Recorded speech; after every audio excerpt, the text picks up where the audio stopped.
Hello everybody, this is Anthony-Adog, and today I will be doing a review of the game called Dark Fairy Tales The Boogeyman. This game has not been fully released yet, it's in early access, but why I'm doing a review of it is I want to state my thoughts and exactly what I think this game should become and how I think of it now currently. Now this game, it seems like a really spooky game. The lighting in it is just crazy, and I mean the graphics are absolutely amazing. Now it is in early access, so I do have access to this when the Kickstarter campaign starts. But it's gonna cost money as soon as it comes out, and it seems like a mixture of Friday the 13th and Dead by Daylight, and it looks really nice. Now, what is Dark Fairy Tales The Boogeyman? Dark Fairy Tales The Boogeyman is a game where the goal is to get to the bunker and repair the bunker while the boogeyman, which is a player, there's going to be 4 survivors and a killer, like Dead by Daylight and Friday the 13th, comes after you to kill you, and you can kill the boogeyman. So I think it's a really cool idea for a game. There is a few things, however, that I feel could be fixed on, and as you can see here, the game is just beautiful. The graphics are amazing. There is literally so much amazing, beautiful content in this game. Like the lights flicker. It's like Unreal Engine. It's really nice. So the first thing I wanted to get into with my review is number 1, lighting. Right? A lot of people have talked about lighting in this game. I can say it right now. I think the lighting needs a little work. I believe they've worked on it a bit already, but essentially when you're in a room, it's too dark to see the not the flashlight, but see the light switch, right? Now the light switch is it is normally where it would be, and it's not that hard to find, obviously, because once you come in the door, you just take a ride and it's right there. However, I did notice that in some houses, the light switches were not right next to the door. So if maybe all the light switches were next to the door, that would be so much easier. Or if they aren't next to the door, then maybe we should have a more... By the way, the boogeyman is an AI, and you can fight him, but since the game's not out yet, he's just an AI, but he will eventually be a player in the future. Now, as I was saying about the light system, like maybe make it a little bit less dark, or maybe a glow tint around the light switch so it'd be easier to find. That would be much more helpful in the scheme of finding the light switch. And that way, as soon as you flip that light switch open, boom, the boogeyman's there. It'd be so scary. It'd be so scary. And I feel like that would be so much easier than running around the room in complete darkness where you can't see anything, and then boom, you find it after about 15 minutes of looking for the light switch. It's not really 15 minutes. It's more like about 30 seconds to a minute, but by then, the boogeyman's there to get you. So as for the boogeyman, what does the boogeyman do? Now, like I said, the boogeyman, there's 2 things the boogeyman can do.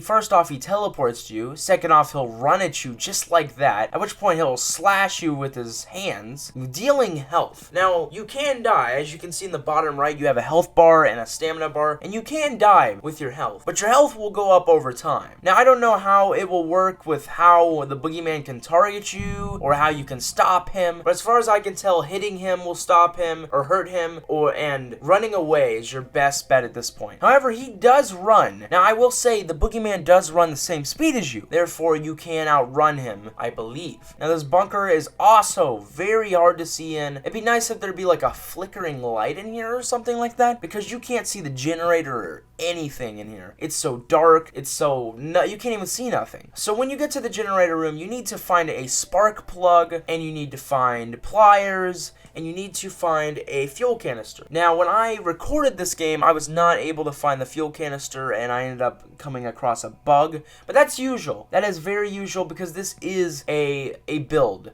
It hasn't fully been released yet, and therefore I cannot criticize the bugs. I can report them, and we will go from there. But yeah, I would say it is a little bit dark. A lot of people have said it's been a little bit too dark, so I don't blame them. And there's a load of weapons you can find across the map, such as crowbars. As you can see here, flare guns you can find to light up the area. I believe there is flashlights, which do help, but I couldn't find one, so I was using a flare mainly to light up stuff. But there is limited ammo for the flare as well. So I would say that, yeah, lighting is a major thing. And I'm gonna continue on without talking about the lighting. I'm sure it'll be fixed in the future, but this game has major potential in the future, especially with me. I'm gonna be playing this game when it comes out. I can definitely see some major potential for this game. Like, I'm just looking at it now. It looks amazing. It feels amazing. It feels like a good horror game. Now, Dead by Daylight and Friday the 13th, I will say that there was two things that both of them didn't fully bring on that this game might. Well, Friday the 13th brought a little bit more of it than Dead by Daylight, but the killer, right? The killer wasn't honestly that scary. The killer, like, they were scary, but it wasn't, like, scary in the sense that, oh god, I'm going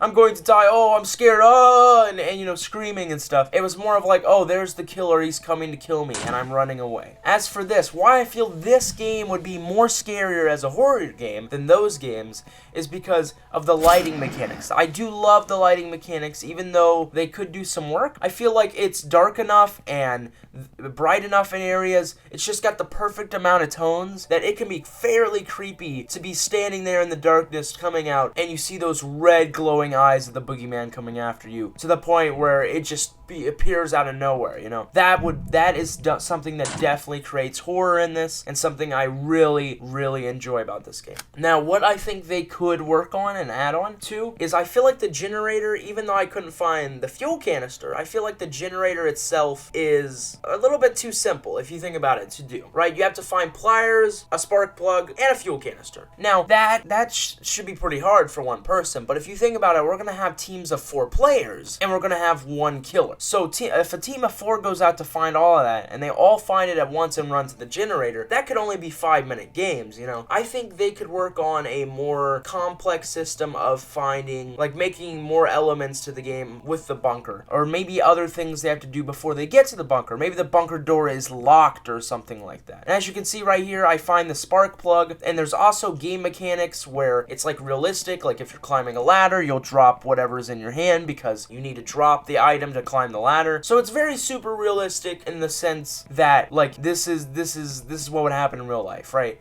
You're not just gonna carry a pistol while, I mean, you technically could while you're climbing a ladder, but you'd fall off, you know. So that you do drop your stuff, and you gotta be careful for that because players might pick it up. I don't know if they're gonna fix that in the future, or make it different. I actually like the system, how it is with how you can drop stuff to go up ladders and such, and pick up things and items. And it is kind of annoying, I'll admit that, but it is very realistic, and I do like that about that. So as for the more tasks, I would hope that they would add more tasks to make the game longer. Maybe make the boogeyman like slowly gain their abilities over time, like Friday and the 13th. That would be sick. Like, maybe he doesn't teleport at first. Maybe he can only sense where people are, just like from Friday. And then as time slowly goes on, the longer it takes, the more powers he gets, and the easier it is for him to kill you. That would be amazing. And why I say that is because if he's just able to teleport to you anytime, right, immediately, well then the players that are playing the killer, they're just going to teleport over and over and over again and kill everybody, and it's not going to be fun. But I do feel that, yeah, they've got a good thing going with this game. They really do. Like, this is amazing, for real. Like, I can see this going somewhere. Like, it's really already somewhere. Now, here I did try out the system of fixing things, and it's kind of like in Dead by Daylight where you gotta press the space. I do feel like this is a work in progress as well, because the F to continue, I mean, it isn't really skill-based. Maybe they could make something like the Dead by Daylight system where they have to stop it at a certain point or something like that, but I don't think this is finished either. I really don't believe that this is finished, the finished product of holding the E button and then pressing F when it prompts you. I feel like they're going to do more with that, as in make it more skill-based, like you gotta do this just at the right time, and that way the boogeyman puts even more pressure on you. That would make it 10 out of 10. And right now, this game seems really fun to play, and I can't wait until it's released to the point where people can play and stuff. And I just want to see what'll happen when players are playing and the killer is played by an actual player. It's a little bit different as an AI, of course, and playing by yourself. I don't think there's going to be voice chat either. I don't know what they have planned for voice chat. Probably not. But it would seem very fun with players to just kind of run around here trying to find items while, you know, you got the boogeyman coming at you. He makes some scary noises too. Oh, there he is. Look at that. And you can't hit him with objects. It slows him down, and apparently you can kill him. It takes a lot of effort. There's other ways to stop him as well, but they haven't even released that yet. They've talked about that they're hidden until the game, you know, actually starts. But yeah, I don't know if they're going to have more killers. They were talking about maybe having more killers other than the Boogeyman, but for now they're starting off with the Boogeyman, and he literally looks like a Western dude with like a zombie face, and he's just horrifying, man. He's got red eyes and all that, and I mean, he's pretty cool. So as for how this game looks and feels, it feels really good. It looks really good. Even the mechanics with like climbing stuff, it feels realistic. It feels like a really, really expensive game. It feels like an $80 game. Definitely can say it feels like that.